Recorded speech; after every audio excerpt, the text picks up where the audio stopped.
IT jobs శతకోటి problems. పూర్తి వివరాలకు చదవండి రేపటి సాక్షి హైదరాబాద్ ఎడిషన్. దీనిపైన కౌన్సిల్లో బాయ్కాట్ కూడా చేశారు. అవును, కౌన్సిల్లో గట్టిగా ప్రశ్నించారు, బయటకు వచ్చి గట్టిగా ప్రశ్నించారు.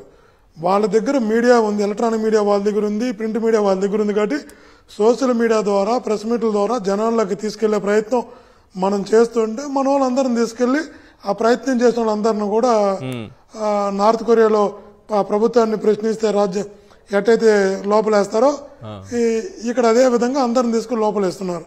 అన్ని విషయాలు కూడా మీకు తెలుసు. అసలు ఈ పార్టీ పుట్టిందే పోరాటాలతో పుట్టింది, ఈ పార్టీ పుట్టిందే ఉద్యమాలతో పుట్టింది. జగన్మోహన్ రెడ్డి గారి నాయకత్వమే ఫైటింగ్ తో వచ్చింది.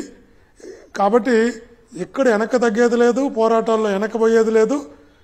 కాబట్టి ఆడి ప్రారంభం అయింది కాబట్టే భయపడుతున్నారు.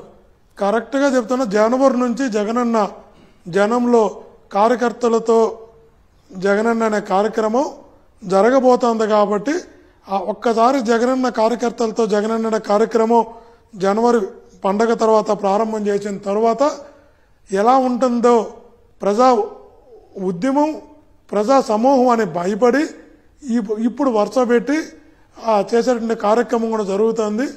ఓవరాల్ మీద ఒకటి మనకు అర్థమవుతుంది, అంబేద్కర్ రాజ్యాంగం కాస్త రెడ్ బుక్ రాజ్యాంగం అయింది. పరిపాలన పక్కన పెట్టి పనికిమాల పనులు చేస్తున్నారు. పరిపాలన పూర్తిగా పక్కన పెట్టేసి పూర్తిగా ఈ కేసు అని ఆ కేసు అని ఆ కేసు అని అంటే ఇలా చేస్తున్నారంటే డైవర్షన్.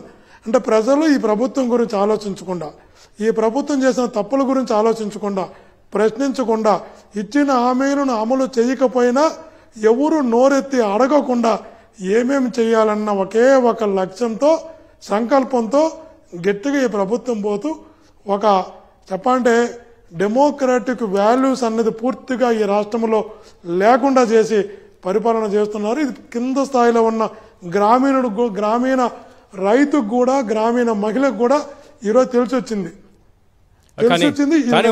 తెలుసుకొని ఇంక రోడ్డు మీదకి వచ్చి ఉద్యమం చేయడం ఒకటే డిలే.